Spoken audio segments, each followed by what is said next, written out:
While people go into the wilderness to camp and play in the mud with their families, this man chooses to live alone in nature. Using only his bare hands, he crafts thousands of wooden pieces to build a sprawling semi-basement villa. Inside, it not only features a magnificent wooden floor but is also equipped with a water supply system. Later, he even crafts eel traps from bamboo, living a self-sufficient life that many would envy. After a fierce storm, countless fallen trees in the forest make it much easier for him to gather materials. He soon stops by a slope and quickly realizes the soil is excellent, making it an ideal place to build a house. Without hesitation, he takes out his tools to clear the weeds and begins digging vigorously. He truly is different. He works tirelessly, gritting his teeth even when drenched in sweat.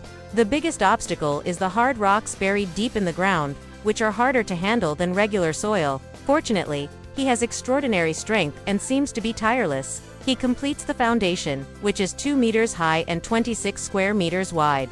To make it convenient, he also sketches out the right wall to build a fireplace. The heart of the home in the humid forest environment. After finishing the basic shape, he gathers earth and rocks, goes to the stream to fetch water, and mixes the clay thoroughly. He then uses the very rocks he dug up to build the fireplace. On top of the stove, he places a few pieces of wood so he can put pots and pans on them later. Once done, he plants a large bamboo pole in the middle as a guide to ensure the chimney doesn't lean.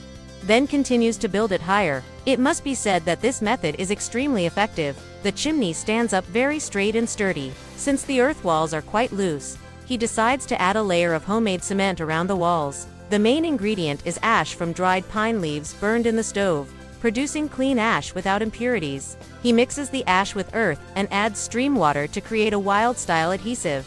Then spreads it on the walls to prevent them from collapsing, an extremely effective solution.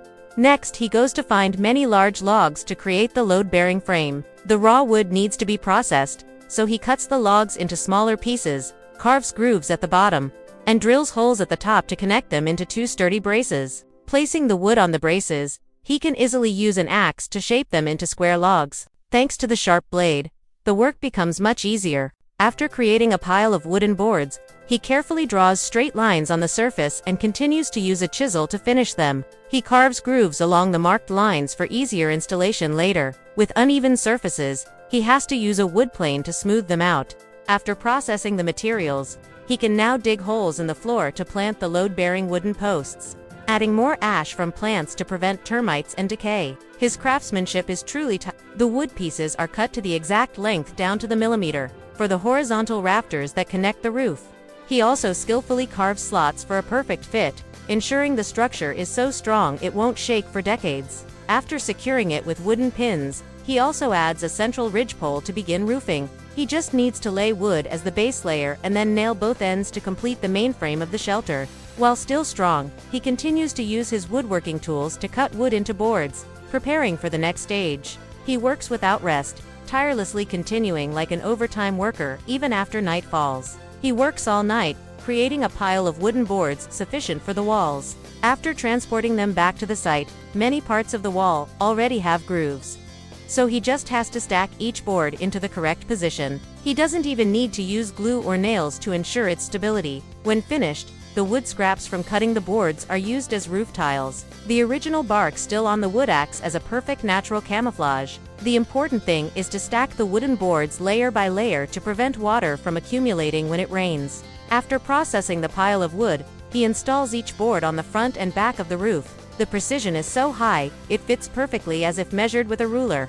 At this point, the house only lacks a door and windows. With his style of not allowing himself to be lazy, he quickly assembles the window frame in a flash. Then, he drills holes on both sides and attaches the wooden pieces inside, quickly creating a perfect, sealed window frame. To make opening the window more convenient, he also ties a rope to connect them. Just like that, an intelligent louver window is complete. If he brought this skill back to my village, he would be a carpenter earning at least tens of millions of dong per month. After installing the skylight, he also puts a switch in the corner of the wall so he can gaze at the stars every night before sleeping. He is extremely satisfied with his masterpiece and immediately cuts the remaining wood into small pieces to lay the floor inside. However, before laying the floor, the boards need to be dried. While waiting, he goes to the stream to try his luck and quickly spots a frog by the bank. Finding it too adorable to eat, he instead goes to find some bamboo. saws it into equal segments, then hollows out the inside. He then uses the bamboo to weave a simple fish trap, with earthworms caught nearby as bait. He goes to the riverbank and sets the trap in a spot he believes is ideal. The rest is up to luck. At the same time, the wooden boards are dry. He spreads a layer of clay as glue and lays each wooden board to form the floor. The process is very interesting, like putting together a puzzle. When the last board is laid, the room immediately brightens up and looks much cleaner. Joyfully, he gathers firewood, puts it in the fireplace, and lights it. While waiting for the fire to burn, he remembers the trap and immediately runs to check it. He had set a total of 7 traps. Besides the first one that caught 2 eels, all the others are empty. To cook this precious eel, he cuts a banana tree and hollows out the trunk to make a natural cooking pot. Not only is he skilled at building, but his cooking skills are also remarkable. That sunset was beautiful, but it was a shame the house didn't have a bed, so he had to sleep on the ground that night. Nevertheless, he was very satisfied. When the food was ready, he eagerly ate and decided to rest for the night to continue completing the shelter tomorrow. The next morning, he woke up very early. After a night of talking to the cold wind, he realized the house was too cold without a door. So he decided to find more wood to build a porch. The process was quite simple. He just needed to install the wooden boards into the frame. The empty space at the top also couldn't be ignored to prevent the wind from blowing in.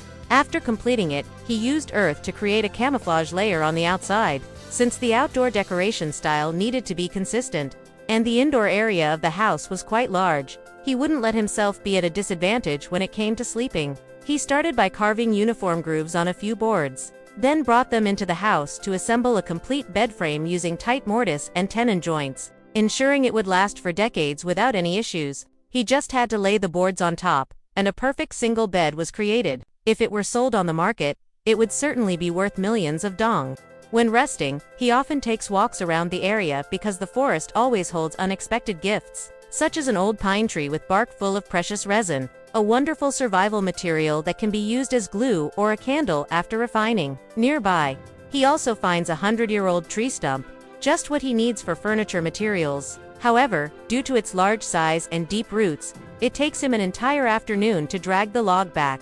The smaller stumps next to it can be used as chairs. After resting, he sharpens many wooden stakes and drives them into the ground in a diagonal pattern to create a frame, bending tree branches to make a shelf for his things. After building the frame and checking its size, he chops bamboo into strips to weave into a mat. This takes a lot of time, but after smoothing it, he uses rope to weave a bamboo mat, not for sleeping, but to line the shelf. He brings the frame into the house, assembles it, and lines it with the bamboo mat, creating a tidy place to store his dishes.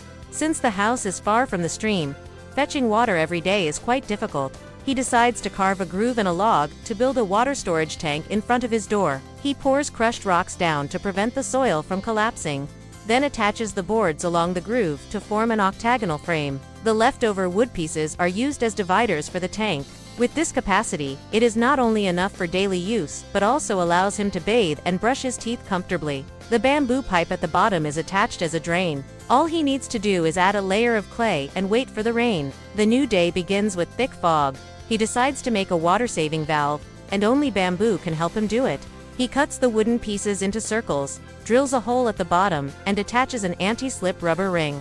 The pine resin he collected earlier now comes in handy as glue to attach to the other wooden pieces. He creates a simple valve. The principle of operation is straightforward. It's a bit like a syringe or a toilet plunger. After that, he uses bamboo to make a connecting piece and completes a water supply system. When reassembled, the system looks like this. Next, he notices a tree stump and quickly uses a chisel to hollow out the inside to create a sophisticated washbasin, although the basin's ability to resist decay is still a question.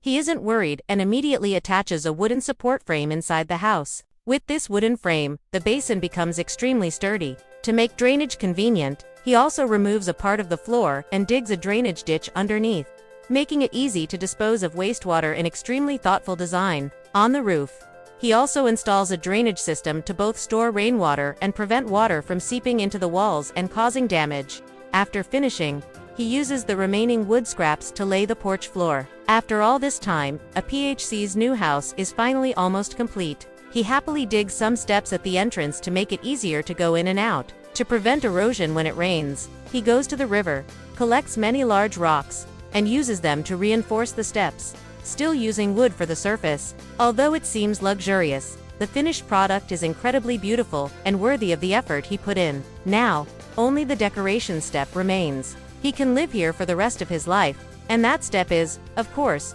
covering the area with a layer of grass. After covering the entire yard, he goes to the stream to find food.